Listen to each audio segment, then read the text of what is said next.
Deep sea secrets, deadly ambush. 2 agents, 2 nations, 0 margin for error. Operation Basmasur.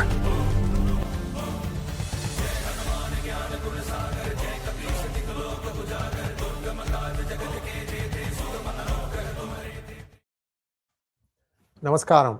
B குருஸ் தமிழ் சார்பாக நான் உங்கள் ஸ்ரீநாயர். நம்முடன் மீண்டும் இன்று இணைகிறார் திரிசக்தி சுந்தரராமன் அவர்கள். திரிசக்தியார், நமஸ்காரம் சார், எப்படி இருக்கீங்க? நமஸ்காரம். எல்லா நேயர்களுக்கும் என்னுடைய வாழ்த்துக்கள், நமஸ்காரங்கள். சொல்லுங்க சார். இன்னைக்கு நம்ம 3 விஷயங்களை பத்தி பேச போறோம். நேர்களே கடைசி வரலும் இருங்க இந்த ப்ரோக்ராம்ல. உங்களுக்கு தெரியும், திரிசக்தியார் சொல்றது எல்லாம் உண்மையை தவிர வேறு எதுவும் இல்லை. அதனால இதுல நிறைய விஷயங்கள் வருது. முதல்ல இவர் ஒரு ஐ விட்னஸா இருந்திருக்காரு ஒரு இன்சிடென்ட்டுக்கு. முதல் விஷயம் என்னன்னா, இந்த திருவள்ளுவர் கான்ட்ரவர்சி மீண்டும் ஆரம்பமாகுது. இதுலயும் பாருங்க, திமுகனுடைய ஸ்டாண்டை தான் தாவேக்காவும் எடுத்துக்கிறது. அப்படின்னா என்ன அர்த்தம்? தாவேக்கா டிஎம்கே 2.0 இந்த நாங்க வச்சிருக்கிற கூற்றை மீண்டும் மீண்டும் வலியுறுத்துகிறது. Sir, over to you. இது முதல் விஷயம். இன்னும் 2 வேற விஷயம் இருக்கு, அதை பத்தி வருவோம். Sir, talk about this. என்னாச்சு சார் இதுல?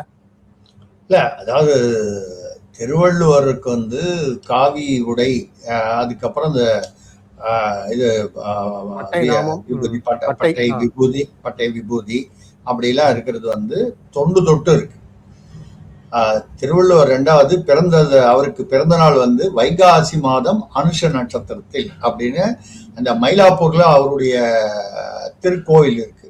அது கிட்டத்தட்ட 400-500 வருஷத்துக்கு முன்னால உருவான கோயில்னு ஆராய்ச்சியாளர்கள் சொல்றாங்க. அப்போ அந்த பீரியட்ல இருந்தே அந்த வைகாசி அனுஷத்தன்னைக்கு தான் அவருக்கு பிறந்த நாளைக்காக அவருக்கான அந்த கொண்டாட்டம், அதுக்கான நம்ம என்ன சொல்றது, வழிபாடுகள் தான் நடக்குது. இது 1935 மறைமலை அடிகள் தலைமையிலான ஒரு தமிழறிஞர்கள் குழு ஆமா அவர் வைகாசி அனுஷத்துல தான் பிறந்தாருன்னு சொல்லி கன்ஃபார்ம் பண்ணியிருக்காங்க. இதை பெரிய, அதாவது இப்போ மறைக்கப்படும் விஷயம் என்னன்னா, அறிஞர் அண்ணா, திமுகவின் நிறுவனரான அறிஞர் அண்ணா அவரே இதை ஏற்றுக்கொண்டிருக்கிறார். அவர் வைகாசி அனுஷத்தன்னைக்கு பிறந்தார்னு மறைமலை அடிகள் போன்ற தமிழறிஞர்கள் சொன்னது. அதுக்கப்புறம் ஈவே ராமசாமி நாயக்கர், ஈவேரா எனப்படும் ஈவே ராமசாமி நாயக்கரும் வைகாசி அனுஷத்தில் பிறந்த அந்த வைகாசி அனுஷத்துல வாழ்த்து தெரிவித்திருக்கார் ஏதோ ஒரு சமயத்துல. ஆனால் அதுக்கப்புறம் கலைஞர் கருணாநிதி அவர்கள் முதல்வராக இருக்கும் பொழுது திருவள்ளுவர் தினம்ங்கிறத இந்த மாட்டு பொங்கல் அன்னைக்கு மாத்தி விட்டாங்க. அன்னைக்குதான் பிறந்தாருன்னு. இது ஒண்ணு. 2வது, அவர் இந்துவே அல்ல, அவர் கிறிஸ்தவர் அப்படின்னு சொல்லி ஒரு ஒரு பொய்யான பரப்புரை. இது எவ்வளவு அபத்தமானதுங்கிறத சொல்லிடலாம். கிறிஸ்து பிறப்பதற்கு பல வருடங்களுக்கு முன்னாலேயே வாழ்ந்து மறைந்தவர் திருவள்ளுவர். ஜீசஸ் கிரைஸ்ட் என்று சொல்லப்படும் இயேசு கிறிஸ்து அவர்கள் பிறந்து சில நூற்றாண்டுகளுக்கு அப்புறம் தான் கிறிஸ்துவ மதம் தோன்றியது. அவர் கிறிஸ்தவ மதத்தை தோற்றுவிக்கவில்லை. அவருடைய சீடர்கள் தான் கிறிஸ்துவனுடைய போதனைகளை பயன்படுத்தி கிறிஸ்துவ மதம் என்ற ஒன்றை உருவாக்கினார்கள் என்று நம்ம சொல்லல. விவிலியம் எனப்படும் பைபிள், ஓல்டு டெஸ்டமெண்ட், அப்புறம் நியூ டெஸ்டமெண்ட். அப்படி இருக்கும்போது இவர் எப்படி திருவள்ளுவர் கிறிஸ்துவராக இருக்க முடியும்? ஆதி பகவன் முதற்றே உலகுன்னு சொல்றவரோ, பிறவி பெருங்கடல் நீந்துவர் நீந்தார் அப்படின்னு மறுபிறவியை பத்தி பேசுறவரோ, இல்ல திருக்குறள்ல பல இடங்கள்ல மகாலட்சுமியை பத்தி வருது. மூதேவி என்று சொல்லப்படும் மூத்த தேவி, அதுதான் மூதேவின்னு சொல்லுது. ஜேஷ்ட தேவி, சனீஸ்வரனுடைய மனைவியான ஜேஷ்ட தேவி, அதாவது ஸ்ரீதேவிக்கு அக்கா. திருமாலை பத்தி வருது, லட்சுமியை பத்தி வருது, இந்திரனை பத்தி வருது. இந்திரனை பத்தி கிறிஸ்தவர்களுக்கு என்ன சம்பந்தம் இருக்கு? இப்படியெல்லாம் சும்மா அதனால என்ன பண்ண வேண்டியது, வெள்ளை கலர்ல அவருக்கு ட்ரெஸ்ஸை மாத்தி விட்டாங்க திமுக வந்தவொடனே.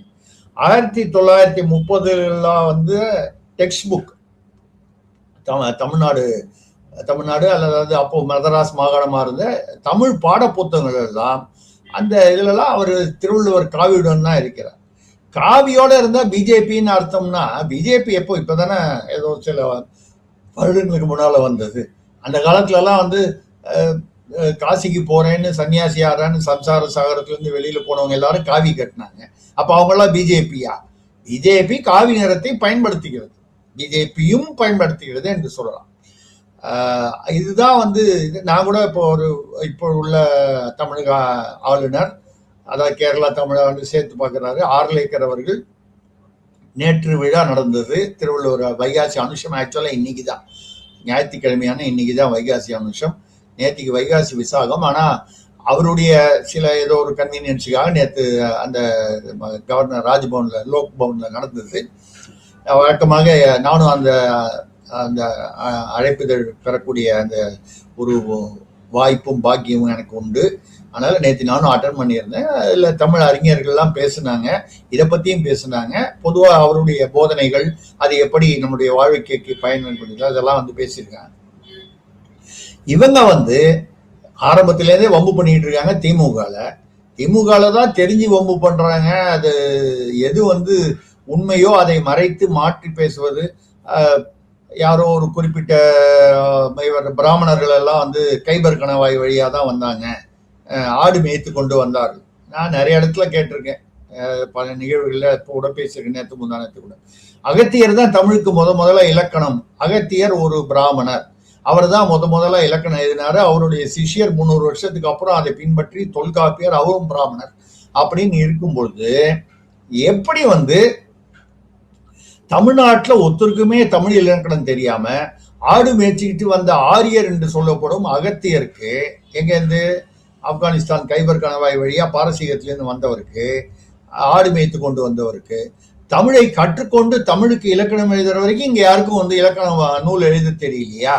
இப்படியெல்லாம் நிறைய கேள்விகள் இருக்கு. அதுக்கு காரணம் கால்டுவெல் போன்றவர்கள் வந்து பொய்யுரையை வரலாறாக திரித்து எழுதி விட்டதுதான் காரணம். வருத்தமான செய்தி என்னவென்றால், திமுக என்னவெல்லாம் செய்கிறதோ அதையே தான் தவேக அரசும் செய்கிறது, விஜய் தலைமையிலானது அப்படின்னு சொல்லும் போது இதே மாதிரிதான் இந்த தமிழ் தாய் வாழ்த்து விஷயத்திலையும் பண்ணாங்க.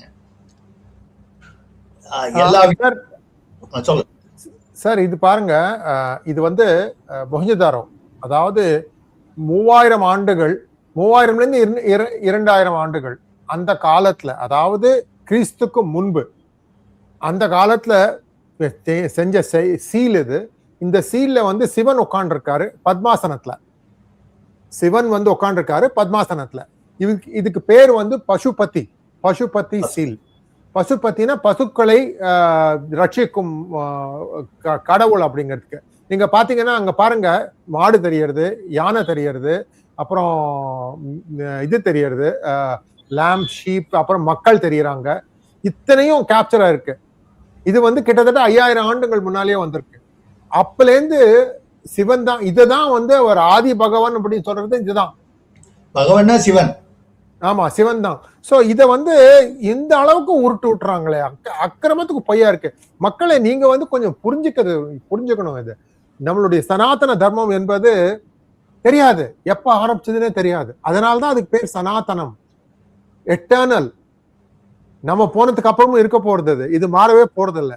இந்த மாதிரி ஒரு அபத்த களஞ்சியங்களை வந்து சுருட்டி கொடுக்குறாங்க. இதை பத்தி நம்ம டைமே வேஸ்ட் பண்ணக்கூடாது. இதெல்லாம் நமக்கு ஃபண்டமெண்டல்ஸ் தான் ரொம்ப கிளியரா இருக்கணும். அதுக்காக தான் நான் வந்து காட்டினேன் சார். இது வந்து பாத்தீங்கன்னா தாவேக்கா மீண்டும் அவர்களும் திமுக 2.0 அப்படிங்கிறது மீண்டும் மீண்டும் வலியுறுத்துகிறார்களோ ஒரு ஐயம் வருது சார். எதுக்கு இந்த விளையாட்டுலாம் விளையாடுறாங்க பாருங்க. ஸ்டாலினுக்கும் முடியில்லை, விஜய்க்கும் முடியில்லை, 2 பேரும் டோப்பா போடுறாங்க. இது மாதிரி முதல்ல இருந்து, அதாவது ஆரம்பத்துல இருந்தே பொய்யா ஆரம்பிக்கிறது. இது எனக்கு புரியல சார். நாடகம். அதாவது இப்ப நான் கூட ஒரு 2 வருஷம் முன்னாலே பேசியிருந்தேன், விஜய் அவர்களுக்கு முதல்வர் ஆகிறதுக்கு வாய்ப்பு இருக்குமான்னு யாரோ ஒரு கேள்வி கேட்டிருந்தார் ஒரு நிகழ்வுல, சேனல்ல. அப்ப நான் சொன்னேன், விக்கு வைத்த ஸ்டாலின் அவர்கள் முதல்வர் ஆயிட்டாரு. அந்த வகையில பார்த்தா அப்பவே விஜய் வந்து நடிகரா இருக்கும் பொழுதே அவருக்கு வந்து விக்கு தான்ன்றது நெருங்கிய வட்டாரத்தில் உள்ளவர்களுக்கு தெரியும். அப்போ இருக்கும்போது இவரும் விக்கு வச்சிருக்காரு, ஆனால் இவருக்கும் சான்ஸ் இருக்கு. நீங்க இது வந்து நான் சொல்றத நம்பலைன்னா, ரஜினிகாந்த் வந்து இவ்வளவு தூரம் முதல்வர் ஆகிற வரைக்கும் மூப்பனார் பீரியட்ல வந்து ஒரு வாய்ப்பு கிடைச்சி அவரால் ஆக முடியாம போனது காரணம் அவர் விக்கு வச்சுக்காததான்னு சும்மா நகைச்சுவா பேசுனேன். கடைசியில் அது என்னன்னா அது வந்து உண்மையாயிடுச்சு. இப்போ உண்மையாயிடுச்சு. அதான் விஜய் வந்து அப்படியே இப்போ வந்து கிறிஸ்தவ மதம், நம்ம வந்து எந்த மதத்துக்கும் எதிரானவர்கள் இல்லை இங்க. அதான் நான் சொல்றது, இங்க இருக்கிற தமிழ்நாட்டில் இருக்கிற கிறிஸ்தவர்கள் யாரும் ராபர்ட் லைவ் வாரிசுகள் இல்லை. தமிழ்நாட்டில் இருக்கிற இஸ்லாமியர்கள் யாரும் பாபர், அவுரங்கசீப், துக்ளக்கு இல்ல கில்ஜியுடைய வாரிசுகள் இல்லை. இவர்கள்லாம் இங்க உள்ளவர்கள் ஏதோ ஒரு கட்டத்துல ஏதோ ஒரு காரணத்துக்கு மதம் மாறினார்கள். ஆனால் என்னமோ இவங்க வந்து அவங்க அதாவது ராபர்ட் கிளைவோ இல்ல பாபர் அக்பரோ கூட அவுரங்கசீபுக்கு தூக்கி பிடிக்காத அளவுக்கு இவங்க தூக்கி பிடிக்கிறது. சரி, அவங்க மதத்தை அவங்க தூக்கி பிடிச்சா அதுல தப்பே இல்லை. அவரவர்களுக்கு அவர்களுடைய மதம் ஒசியானதுன்னு சொல்லலாம். ஆனால் இந்து மதத்தை ஏதாவது வம்பு பண்ணணும், அதுல குறைபாடு சொல்லணும், பொய்களை உரைத்து மக்களை அங்கிருந்து மாற்றணும். இதுதான் வந்து தமிழ்நாட்டுல இப்போ ஒரே நிமிஷம் பாருங்க, இந்து அறநிலையத்துறையில வசூல் பண்ற பணமெல்லாம் வந்து அரசு செலவு பண்ணுது. சர்ச்சில இருந்து வர வருமானம் எல்லாம் யாருக்கு செலவாகுது? அவங்க வந்து அந்த வருமானத்தை பயன்படுத்துறாங்க. ஆனால் அது வந்து பல இடங்களில், எல்லா இடங்களிலும் சொல்லல, பல இடங்களில் அது மதமாற்றத்திற்கு தான் பயன்படுகிறது.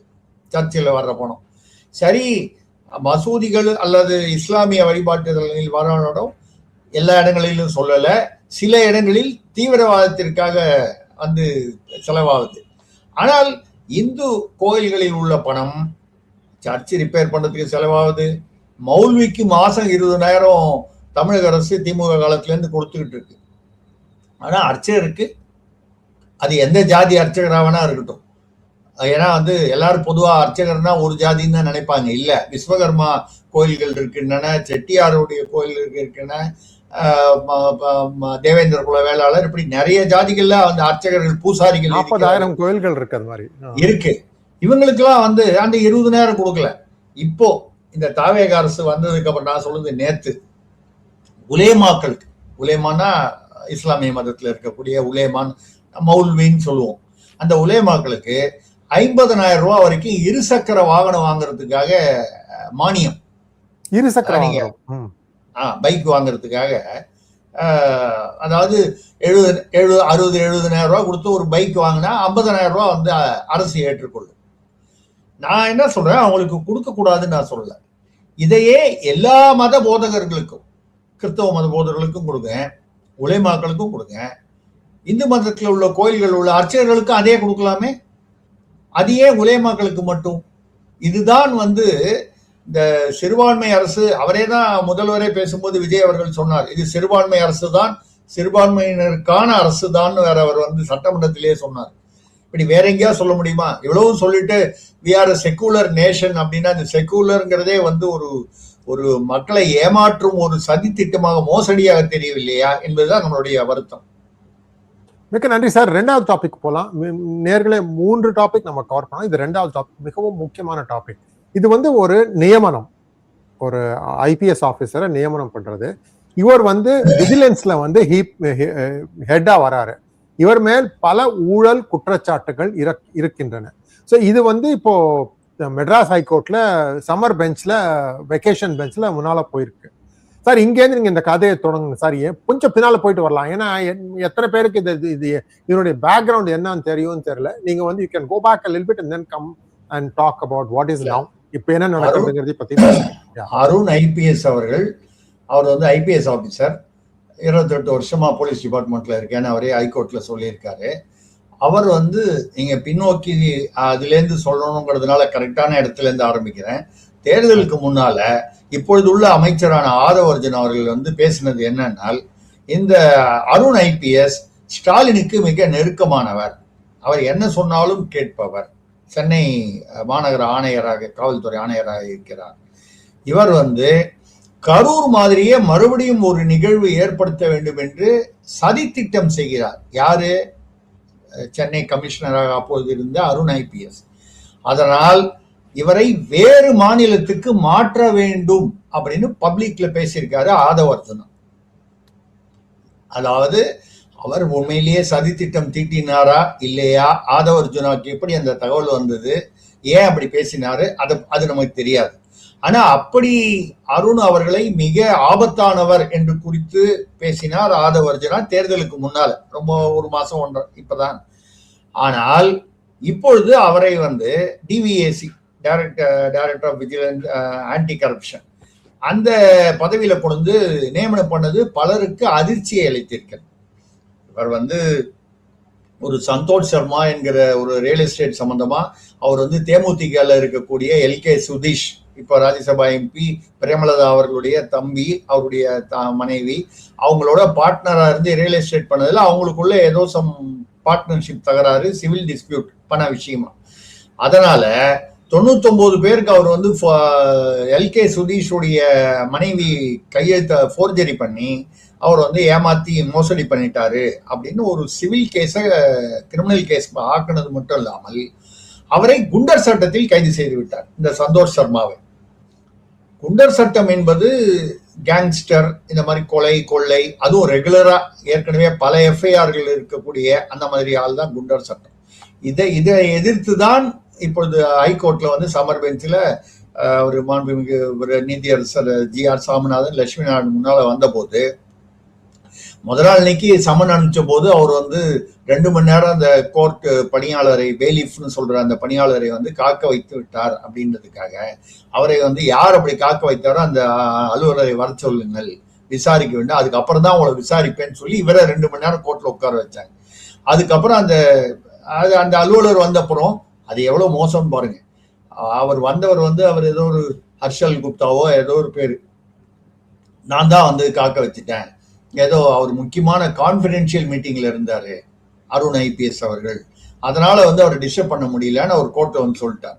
ஆனா உண்மை என்னன்னால் அந்த காக்க வைத்தவர் வந்து ஐயப்பன் என்கிற ஒரு DSP இல்ல அசிஸ்டன்ட் கமிஷனர் ரேங்க்ல இவருடைய அருண் அவர்களுக்கு கூடவே இருக்கிறவரு. இங்க சென்னை மாநகர கமிஷனர் இருக்கும் போது இருந்தாரு. இவர் இதுல தேர்தல் ஆணையத்தும் போது தள்ளி வச்சுட்டாங்க. அதுக்கப்புறம் திருப்பி உள்ள வரும்போது கூடவே ஐயப்பனையும் திருப்பி கூட்டு வந்துட்டாரு அவர் தான்.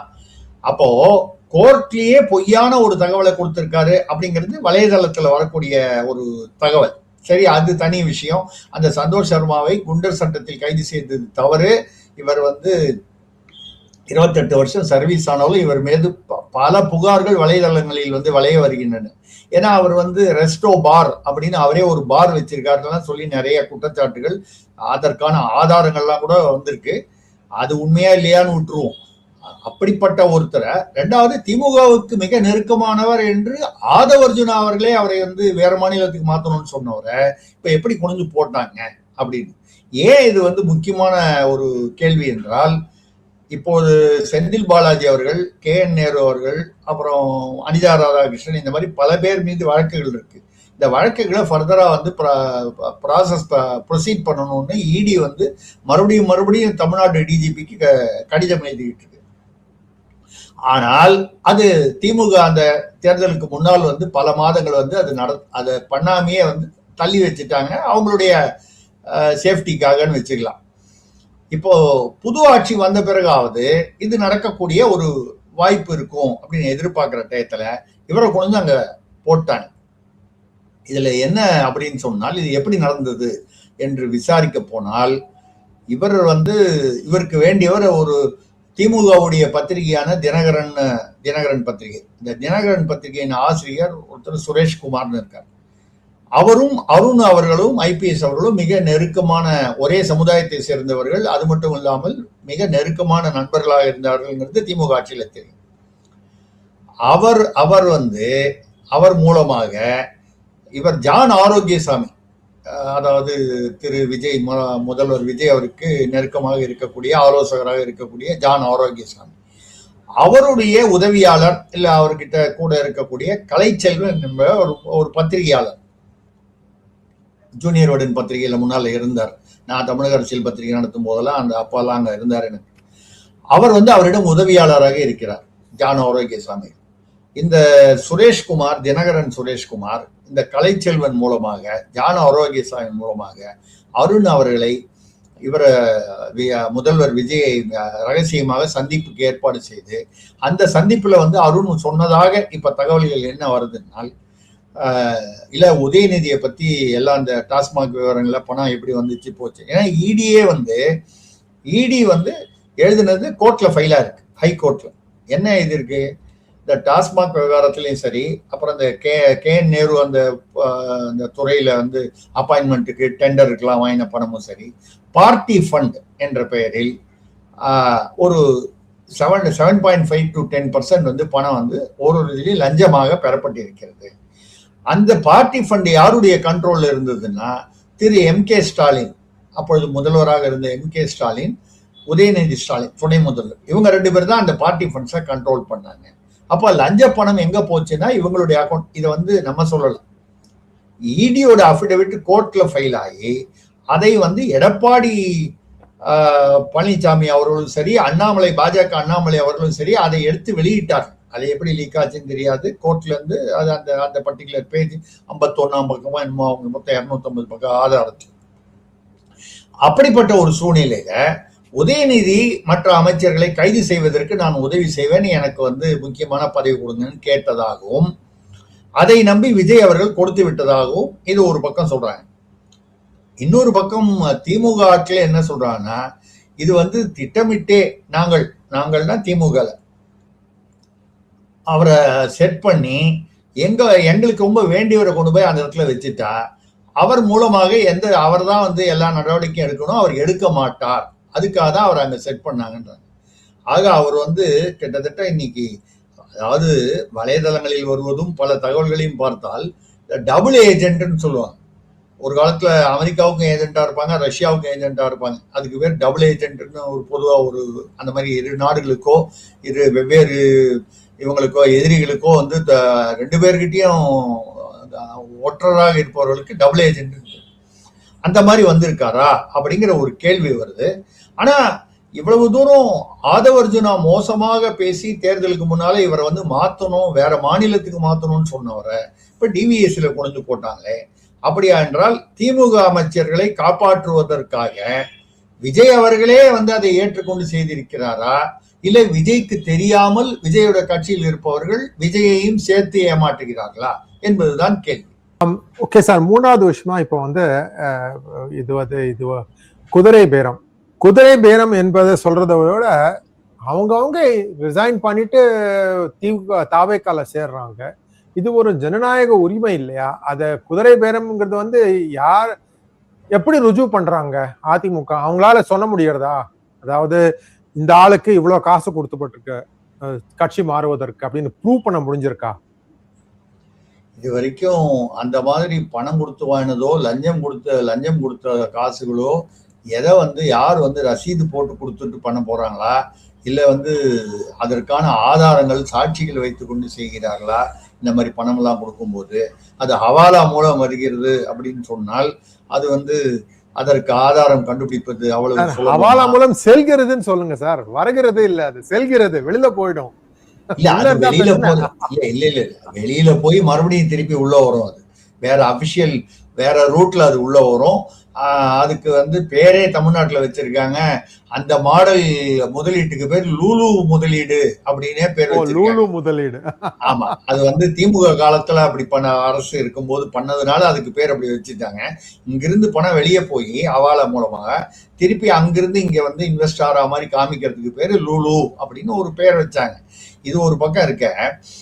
இப்போ இந்த 4 பேர், இந்த மரகதம் குமாரவேல், அப்புறம் அந்த பெருந்துறை ஜெயக்குமார், சத்யபாமா 3 MLA, அப்புறம் இசக்கி சுப்பையா, இங்க 4 பேரும் ஒரு மாசத்துக்குள்ள தேர்தல் அந்த ரிசல்ட் வந்து ஒரு மாசத்துக்குள்ள சில நாட்களுக்குள்ளாகவே என்ன அதிமுக கொள்கையில் தவறு கண்டுபிடித்தார்கள், என்ன அங்கு வந்து சரியில்லை, தாவேகாவில் எந்த கொள்கையில் அவர்கள் ஈர்க்கப்பட்டு மக்கள் இவங்களை வந்து நம்பி எதுக்கு ஓட்டு போட்டிருக்காங்க, இவங்க அதிமுக என்று நம்பி ஓட்டு போட்டிருக்கிறாங்க.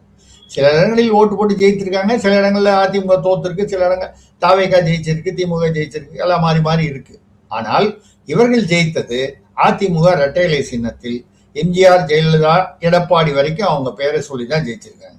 இப்ப இந்த ஒரு 21 நாள்லக்குள்ள என்ன கொள்கை வந்து எடப்பாடியிடம் இல்லாமல் போனது? எடப்பாடி செய்வதெல்லாம் சரியா இல்லையா, இந்த சர்ச்சைக்குள்ள நம்ம போல, அவர் பிடிவாதம் பிடிக்கிறாரா இல்லையா, அதுக்குள்ள போல 21 நாளைக்கு முன்னால எடப்பாடி உங்களுக்கு மகாபுருஷனாக தெரிந்தார், தலைவராக, தங்க தலைவராக தெரிந்தார்.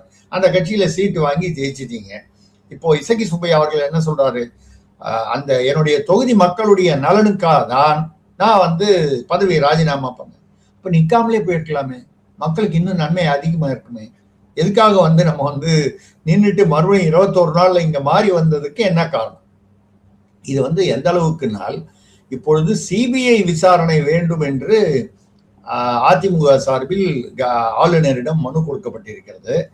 சிபிஐ விசாரணை வருவதற்கான வாய்ப்புகள் உள்ளன அப்படிங்கிறது தான் நமக்கு வரக்கூடிய செய்தி.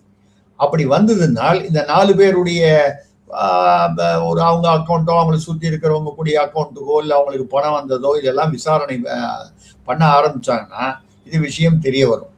இதுக்கு யார் பின்னால இருந்ததுன்னா உங்களுக்கு தெரியும், அந்த லாட்ரி குடும்பம் தான் பின்னால இருக்குங்கிறது எல்லாருக்கும் தெரிஞ்சது. அந்த லாட்ரி குடும்பத்தின் மீது பல வழக்கு அவங்க அந்த ஆதவ் அர்ஜுனாவுடைய மனைவியான டெய்சி ஆதவ் மார்டின், மார்டினுடைய பெண், இவருடைய ஆதவுடைய மனைவி, அவங்க பேர்ல மட்டும் பல நூற்றுக்கணக்கான ஷெல் கம்பெனிகள் இருக்கிறதுன்னு சொல்லி அந்த பேர்களோட வலைதளத்துல ஆதாரங்களோட வெளியே வந்திருக்கு. என்கிட்ட இருக்கு டாக்குமெண்ட். அது மட்டும் இல்லாமல் அதுல எல்லாம் எவ்வளவு பணம், அதாவது ஷெல் கம்பெனினா பேங்க் அக்கவுண்ட் இருக்கும், அது மூலமாக பணம் குடிக்கிறீங்களா? தண்ணி குடிக்கிறீங்களா? You want to drink some water? You're okay? No, I'm okay. Okay. So அந்த மாதிரி இதை அது மூலமாக அந்த வங்கி கணக்குகளின் மூலமாக பல 1000 கோடி கணக்கான பணம் வந்து சென்றிருப்பதாக சொல்கிறார் பரிவர்த்தனை நடத்திருப்பதாக. அது மட்டும் இல்லாமல் இப்பொழுது இதுவரைக்கும் நான் தமிழ்நாட்டு ஊடகங்களில் பேசாத ஒரு விஷயத்தை இன்று பி குரூஸில் பேசுகிறேன். முதல் தடவையா பேசுறேன், கையில ஆதாரத்தோட பேசுறேன். சொல்லுங்க சார். அவர் ஆதவ் அர்ஜுனாவுடைய மனைவியான டெய்சி ஆதவ் அர்ஜுனா அவர்கள், அப்புறம் இப்பொழுது அதிமுகவில் இணைந்து எம்எல்ஏவாகி இருக்கும் லால்குடி எம்எல்ஏவாகி இருக்கும் லீமா ரோஸ் மார்டின், அவர் தான் இந்த பண பரிமாற்றம் குதிரை பேரத்துக்கு அவர் தான் அம்மா, அதாவது குதிரை பேரத்துக்கு ஒரு அம்மா அப்படின்னு ஒரு இப்போ பேசப்படுது இல்லையா, அவங்க பெயர்ல.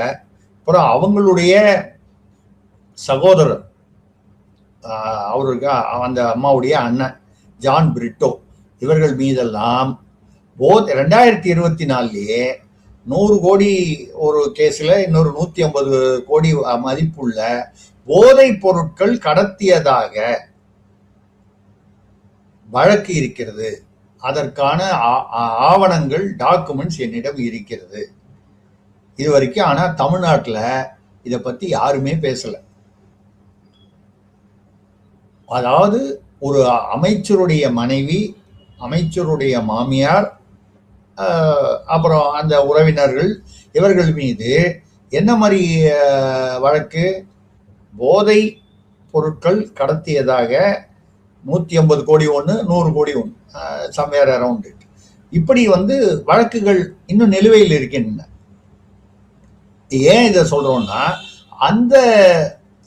அதாவது இந்த போதை பணம் தான் இவர் ஆதவ் அர்ஜுனா நடத்தி முன்னால ஒரு காலத்துல நடத்தி வந்தாரு, வாய்ஸ் ஆஃப் காமன்ஸ்.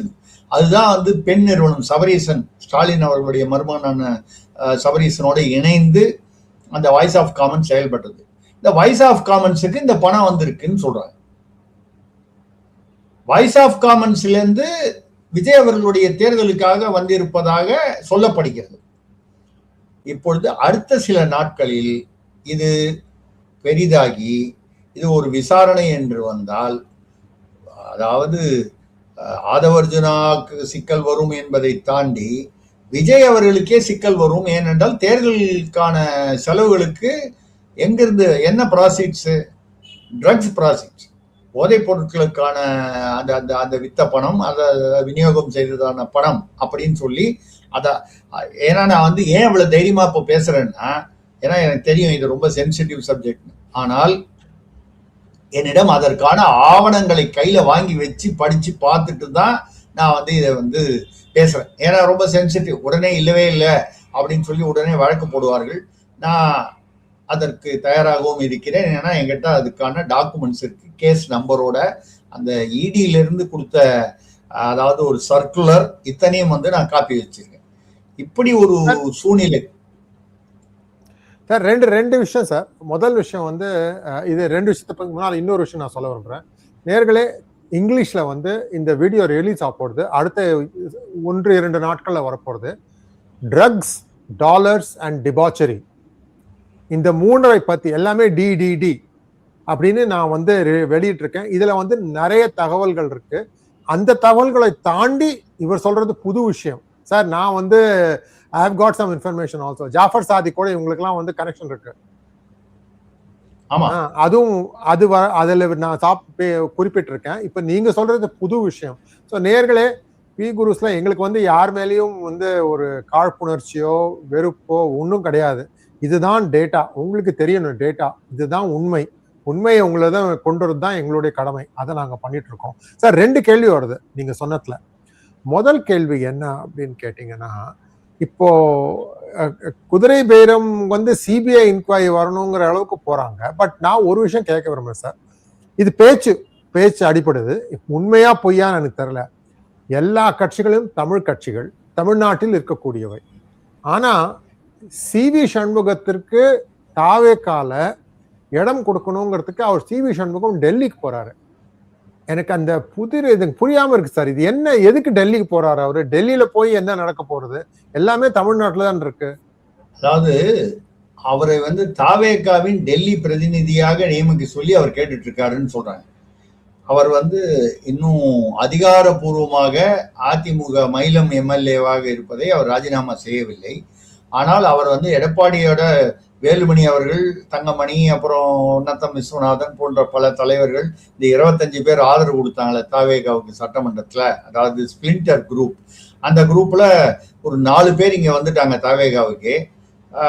நிறைய பேர் வந்து வேலுமணி உட்பட எல்லாரும் திரும்பி போயிட்டாங்க. அவர் தான் பொதுச் செயலாளர், எடப்பாடி தான், நாங்க கருத்து வேற்றுமையெல்லாம் சரியா போச்சு, நாங்க ஒன்னா சேர்ந்துட்டோம்னு ஒரு அறிக்கை கொடுத்துட்டாங்க. ரைட், அது அப்படி முடிஞ்சு போச்சு. ரைட்டு. சிவி சண்முகம் அவர்கள் மட்டும் எடப்பாடியையும் சந்திக்கல. அவர் வந்து எந்தவித அறிக்கையும் கொடுக்கல. அவர் வந்து எடப்பாடியை நீங்க சந்திச்சிருங்க, இதை கம்ப்ளீட் பண்ணிடுவோம், இது ஒரு சிக்கல் இருக்க வேண்டாம். ஏன்னா அங்க சட்ட சிக்கல், இடைத்தேர்தலில் போய் நின்று மறுபடியும் ஜெயிச்சு வந்தாதான் தாவேக்கால, வந்தாலும் அங்க என்ன பிரச்சனைனால், இப்பொழுது நம்பர் 2 வந்து ஆதவர்ஜுனா இருக்கிறார், நம்பர் 3 அவர் புஷி ஆனந்த் இருக்கிறார், இந்த மாதிரி வரிசையா இருக்காங்க.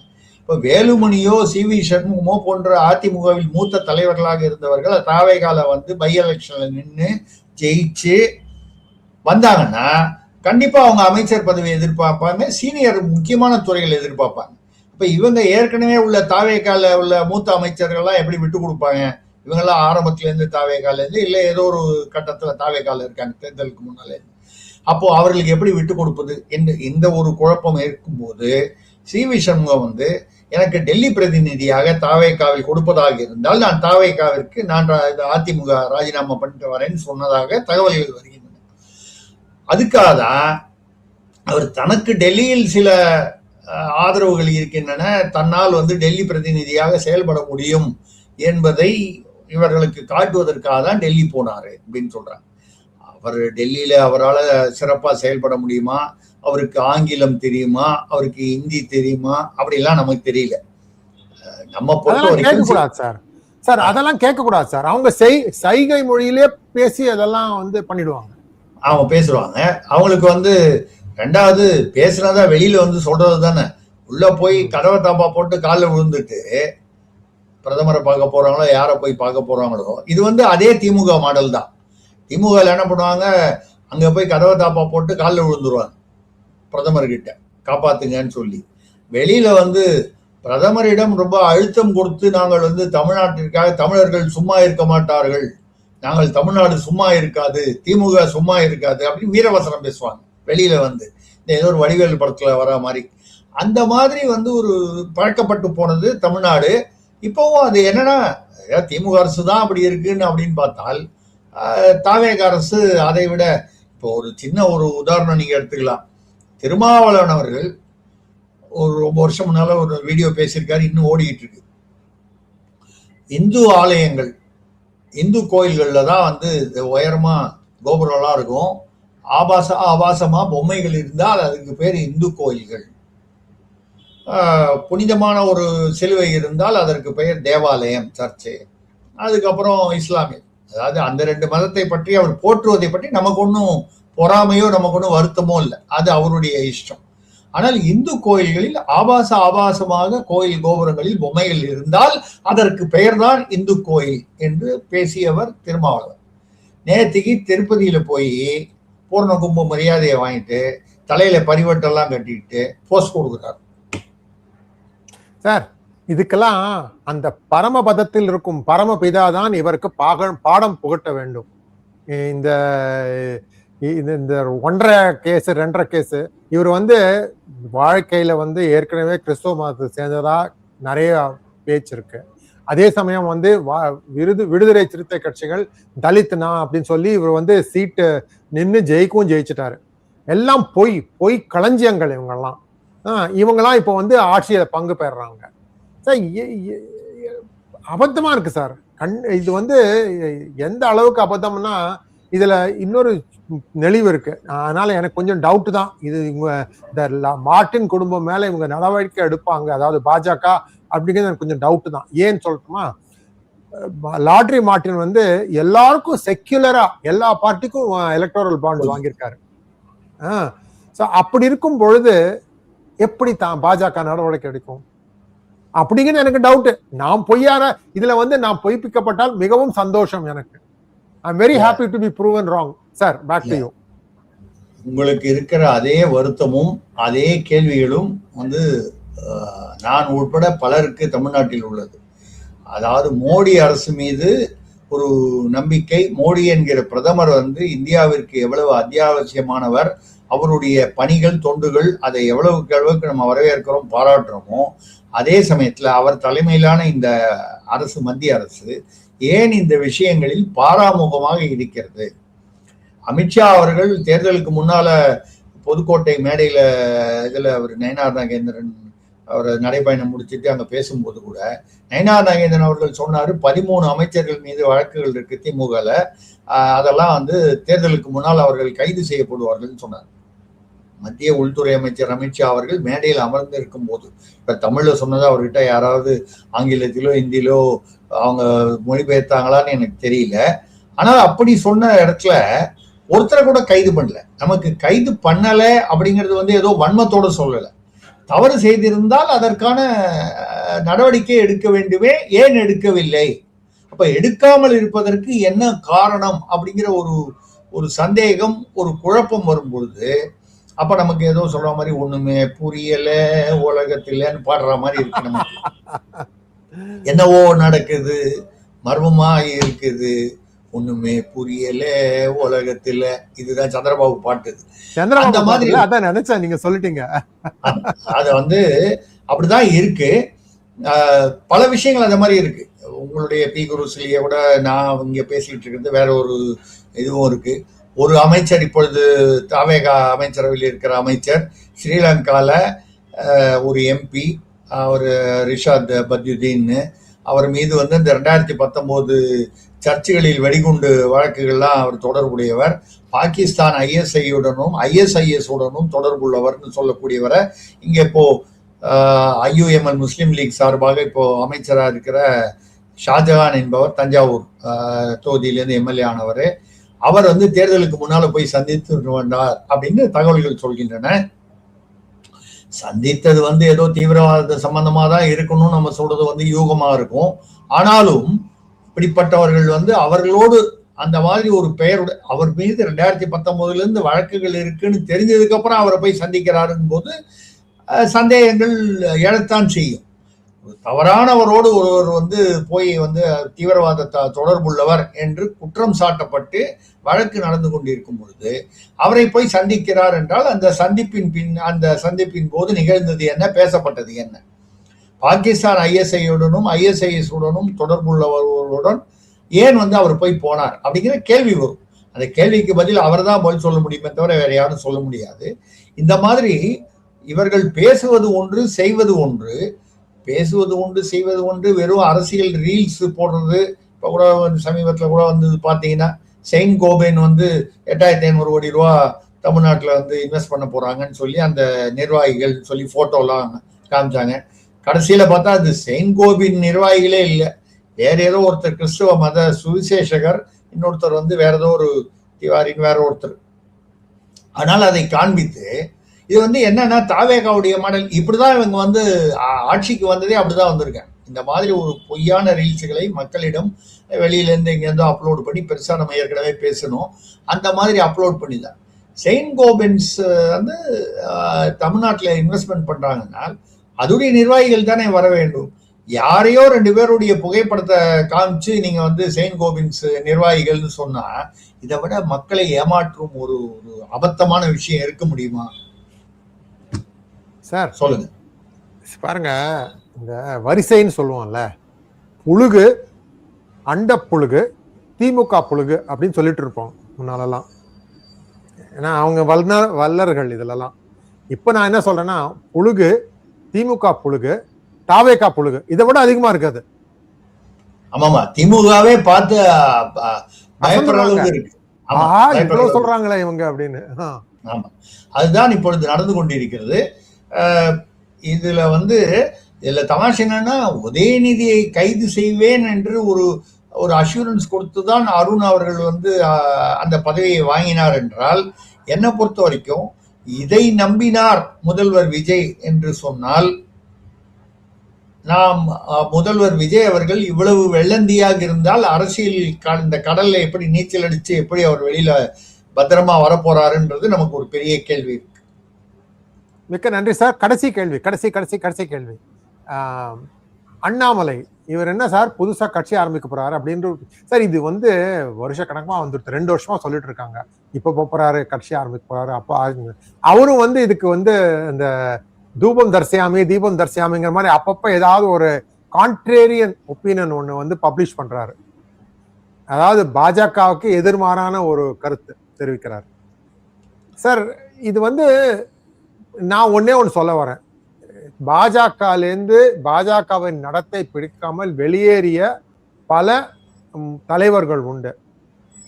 எதியூரப்பா கர்நாடகத்துல, கல்யாண் சிங் பாஜக இதுல உத்தரப்பிரதேசத்துல அவர் வந்து சீஃப் மினிஸ்டரா இருந்திருக்காரு. அதே மாதிரி எதியூரப்பாவும் சீஃப் மினிஸ்டரா இருந்திருக்காரு. சீஃப் மினிஸ்டரா இருந்து அவருக்குன்னு ஒரு பேஸ் இருக்கு, அது எஸ்டாப்ளிஷ்ட் பேஸ். அதாவது அவரால் வந்து எலெக்ஷன்ஸ் ஜெயிக்க முடியும்னு காட்டியவர். அவங்கெல்லாம் வெளில போய் பாஜகவை வந்து நாங்க அப்படியே ஆட்டுறோம் அப்படின்னு போயிட்டு கடைசியில இது தொங்குற விஷயத்துலாம் போய் நின்னுதே வழிய அவங்களால நிக்க முடியல தங்கள் காலில். இப்போ வந்து அண்ணாமலை 2 தடவை எலெக்ஷன் நின்றுருக்காரு. நான் உண்மையை சொல்றேன், எனக்கு வந்து அண்ணாமலை நிக்கணும் நிக்கக்கூடாது அப்படிங்க பத்தி அதுல கருத்து ஒண்ணும் இல்லை. 2 தடவை அவர் வந்து போட்டிட்டு இருக்கார். 2 தடவையும் தோல்வியை தழுவி இருக்கிறார். இப்ப இவர் வந்து புது கட்சி ஆரம்பிக்க போறாரு அப்படின்னா அதுக்கு ஒரு பேசிஸ் வேணும் இல்லைங்களா?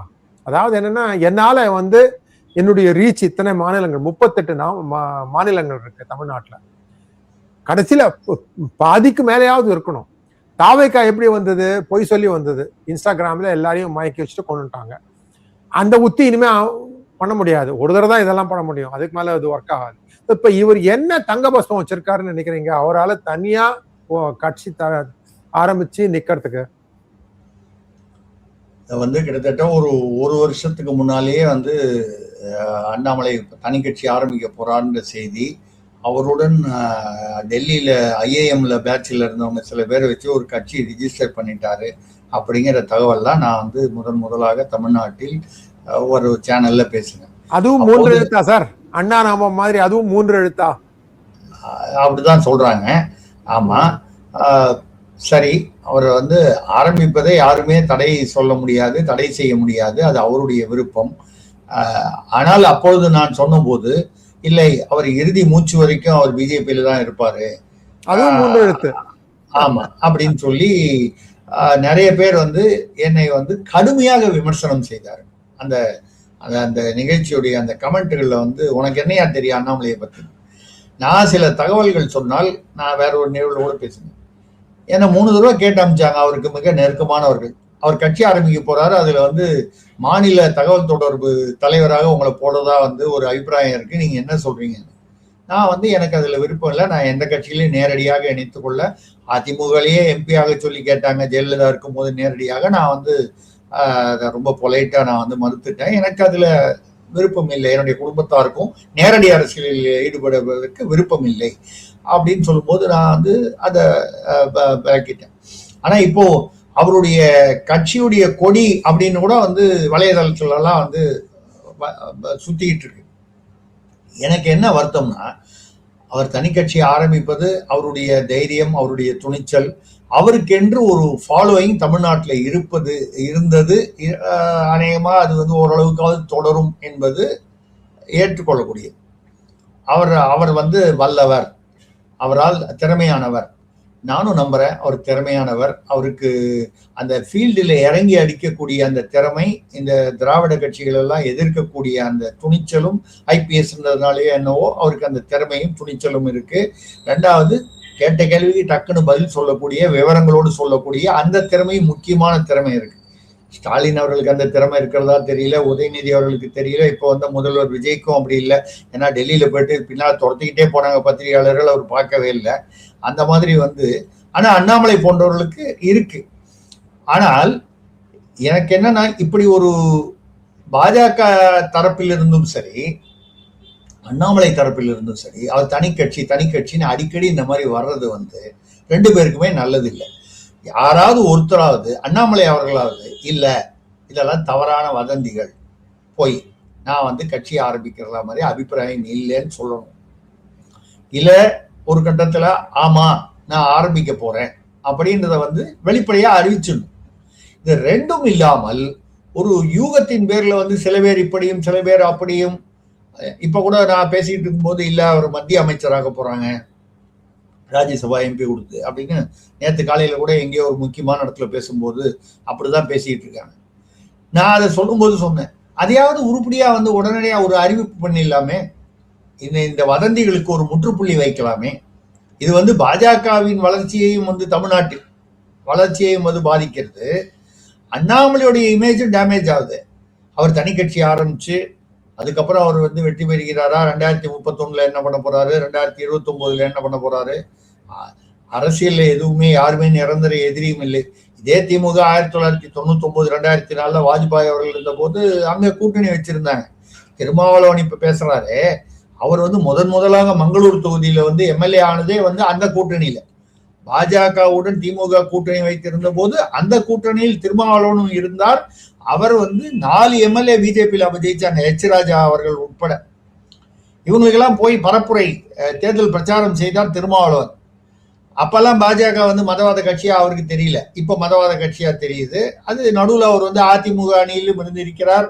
3வது அணியாக மக்கள் நல கூட்டணின்னு வைகோ இவங்க எல்லாம் சேர்ந்து விஜயகாந்த் எல்லாம் இருந்தாங்க.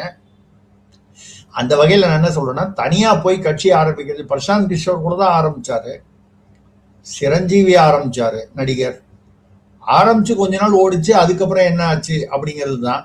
பிரசாந்த் கிஷோர் 1200 கோடி ரூபாய் பணத்தை விட்டுட்டு 230 தொகுதிகளில் டெபாசிட் இழந்து, அநேகமாக எல்லா தொகுதிகளிலும் டெபாசிட் இழந்து இன்னைக்கு எங்கேயோ போய் ஆசிரமத்துல சேர்ந்துட்டாருன்னு சொல்றாங்க செய்திகள் வந்து பத்திரிகையில். நம்ம வந்து அந்த மாதிரிதான் அண்ணாமலைக்கு ஆகும்னு சொல்லல. நம்ம என்ன சொல்றோம், ஒரு எந்த முடிவா இருந்தாலும் சரியான நேரத்தில் உரிய அந்த வதந்திகளுக்கு இடம் கொடுக்காமல் ஆமாம் இல்லை அவரும் சொல்லணும். பாஜகவும் அப்படி ஏதாவது அவங்களுக்கு வந்து அமைச்சராக்கணும் அப்படின்னு ஒரு எண்ணம் இருந்தா, ராஜ்யசபான்னா ஆக்கிறது இன்னைக்கு நாள் ஆயிட்டு போங்க, ஒரு அறிவிப்பு கொடுத்துடலாம், வதந்திகளுக்கு முற்றுப்புள்ளி. இப்படி வதந்திகளாக பரவ விடுவது அண்ணாமலையுடைய எதிர்கால அரசியல் அவர் ஈடுபடணும்னு நினைச்சா அந்த வளர்ச்சிக்கும் அது வந்து சரியாக இருக்காது. பாஜக தமிழ்நாட்டில் இன்னைக்கு இல்லைனாலும் என்னைக்காவது ஒரு நாள் ஆட்சியை பிடிக்கணும்னு நினைக்கும். தமிழ்நாட்டிலேருந்து ஒரு 10 எம்பி வரணுன்றது மோடி அவர்களுக்கும் அமித்ஷா அவர்களுக்கும் நிச்சயமாக எண்ணம் இருக்கும். அப்படி இந்த இது எல்லாத்தையும் ரெண்டு பக்கமும் இது வந்து கெடுக்கக்கூடிய, மக்களை குழப்பக்கூடிய ஒரு நிலையை தவிர்க்க வேண்டும் என்பதுதான் என்னுடைய கருத்து. மிக்க நன்றி சார். ஸ்ட்ராட்டஜிக் ஆம்பிகுவிட்டி அப்படிதான் எனக்கு தெரியுது. அது எதுக்காக இது மாதிரி பண்றாங்க பாஜகவும் அண்ணாமலையும் தெரியல, அவாதான் எக்ஸ்பிளைன் பண்ணணும், பார்க்கலாம். சார் மிக்க நன்றி. நம்ம நிறைய விஷயங்களை பத்தி பேசியிருக்கோம் இன்னைக்கு. நேர்களே நீங்க வந்து எங்க சேனலுக்கு லைக் பண்ணுங்க, சப்ஸ்கிரைப் பண்ணுங்க, ஃபாலோ பண்ணுங்க, ஷேர் பண்ணுங்க. மீண்டும் நாம் திருசக்தியாருடன் சந்திப்போம் அடுத்த ஞாயிறன்று. நமஸ்காரம். நமஸ்காரம்.